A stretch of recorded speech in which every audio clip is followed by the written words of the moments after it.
The Book of Ecclesiastes, Chapter 5. Honor vows made to God.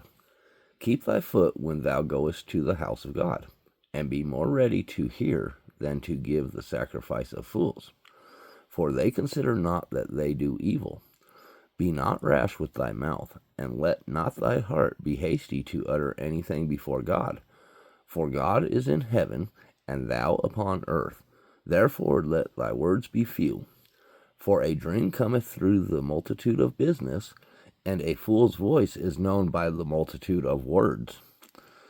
When thou vowest a vow unto God, defer not to pay it, for he hath no pleasure in fools. Pay that which thou hast vowed. Better is it that thou shouldest not vow, than that thou shouldest vow and not pay. Suffer not thy mouth to cause thy flesh to sin. Neither say thou before the angel that it was an error. Wherefore should God be angry at thy voice, and destroy the work of thy hands? For in the multitude of dreams and many words there are also divers vanities. But fear thou God.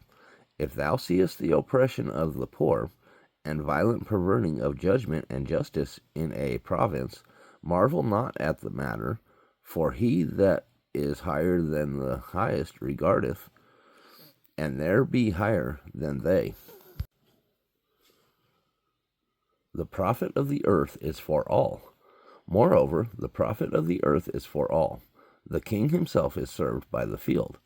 He that loveth silver shall not be satisfied with silver, nor he that loveth abundance with increase. This is also vanity. When goods increase, they are increased that eat them. And what good is there to the owners thereof, saving the beholding of them with their eyes? The sleep of a laboring man is sweet, whether he little or much, but the abundance of the rich will not suffer him to sleep. There is a sore evil which I have seen under the sun, namely riches kept for the owners thereof to their hurt. But those riches perish by evil travail.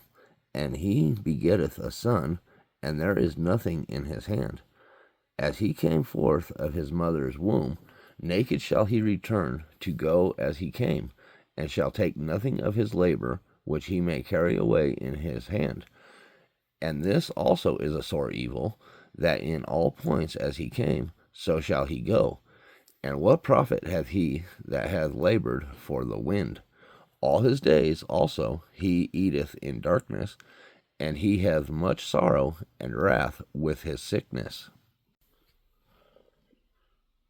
Rejoice in your labor. Behold, that which I have seen, it is good and comely for one to eat and to drink, and to enjoy the good of all his labor, that he taketh under the sun all the days of his life, which God giveth him, for it is his portion. Every man also to whom God hath given riches and wealth, and hath given him power to eat thereof, and to take his portion, and to rejoice in his labor. This is the gift of God. For he shall not much remember the days of his life, because God answereth him in the joy of his heart.